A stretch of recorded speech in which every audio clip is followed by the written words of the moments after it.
Sound alright, Phil? Yeah. Yeah, gloves on. Which is what we had already. These pig-nosed turtles are totally aquatic. They're just designed to live purely in the water. They've got like a thin layer of skin over the shell. You can feel how smooth and soft it is compared to most of the hard-shelled turtles. Now it's thought that the pig nose is used for locating food, such as carrion, and more than likely to pop out the water and leave the minimum amount of body surface out the water and just take a breath almost as though through a snorkel. These things love to eat ribbonweed, fig, pandanus, crustaceans, and they'll take carrion. Now there's not much in the way of ribbonweed at the moment because the river's really still cloudy from the heavy wet season. So we're having real success with these traps, putting bait in. Let's see.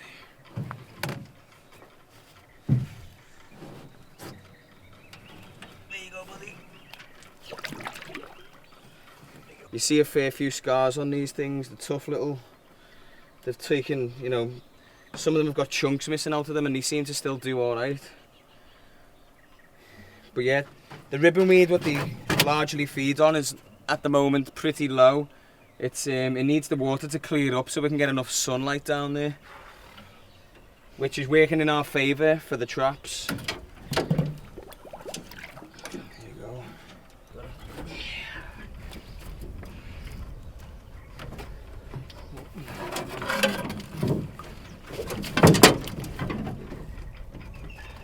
Does it hold it? Yeah, sure. Run the skin.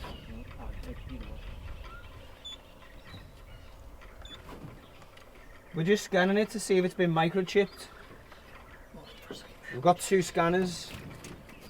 We're just making sure we've got the 2 readers on us. Hopefully it's a new one.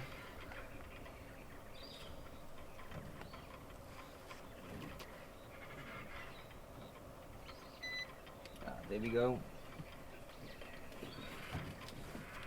So this one's been caught before. That's a new one. New one? Okay. It's a recapture then. 4103 4A 2C 35.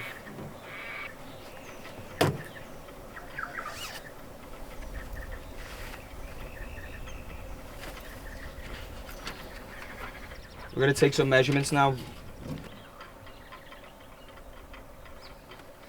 Flip. Now we measured its plastron. It's definitely a male. Alex says it's a male. It's when it's. Come on, dude, calm down. What we do is if its cloaca goes beyond its carapace, as in past this top bit of the shell, it's a male. If it's on line with it, it's a female.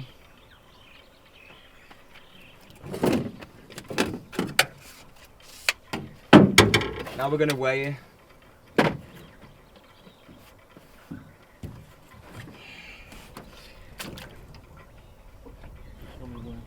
.65 kilograms.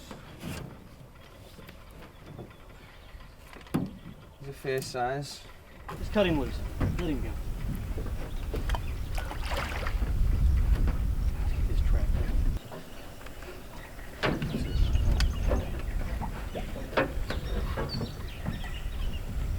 You ready?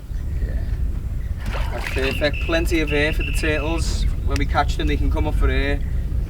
And the trap's nice and visible to us, secure on this log. Yeah, it is just that log on this.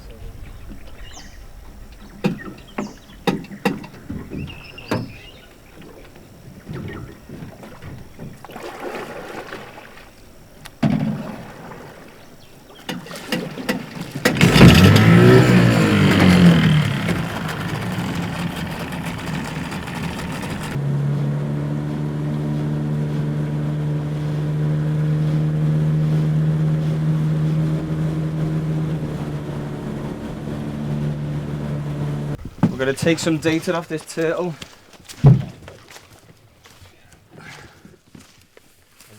whether it's a new catch or a recapture, either from our study. We'll run the scanner on him real quick. That's a real old catch. Good. That's a new turtle for us this trip, so he'll get a new chip. We're going to go ahead and take carapace, plastron measurements, and then we'll get a weight, and then he'll get a microchip.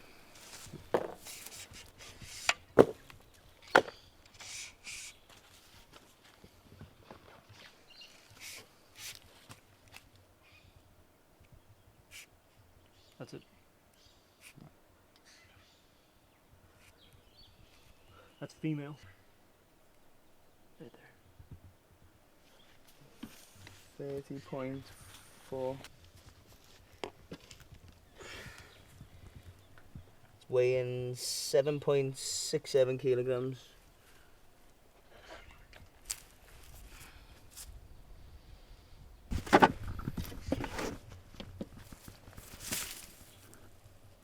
The number 24 is representing the 24th turtle we've caught.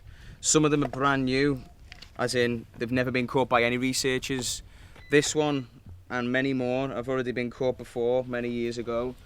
And we're basically just taking new data off it and giving them a new microchip. Some of them are not microchipped. They used to have these catalytic tags on. That's what this little hole is here. The numbers are put on with a non-toxic marker, which if I just lick my finger, it'll just rub off straight away. And it's just so we can identify it quickly and minimize stress to the turtle by being able to just tick it off straight away and put it back in instead of sitting there measuring it, doing all it, taking all the same measurements because it's already been caught before. But once this guy goes under the log, and yeah, it'll come off.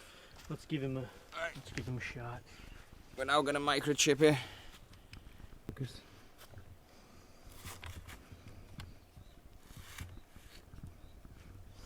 So we just give it a wipe with an alcohol swab. Right.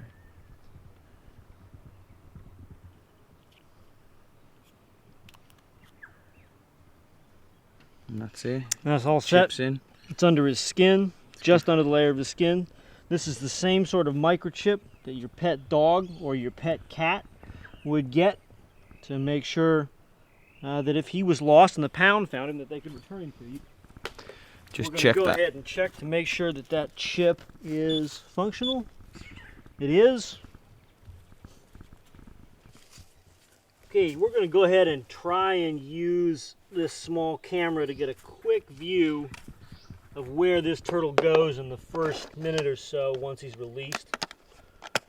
See what he sees just for a few minutes. In order to do that, we're going to use a small stickum pad that will pop right off once we give a slight tug on this string, or if he happens to run into anything with this camera, the whole thing will just pop right off his back, and he'll carry on. Always better to err on the side of weaker stickum, because that way if it falls off the turtle and we don't get our footage, it's not the end of the world. But we really don't want is anything to sort of damage his skin or stick to him for any prolonged period of time.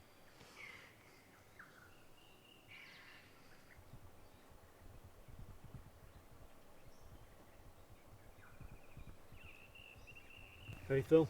Yeah.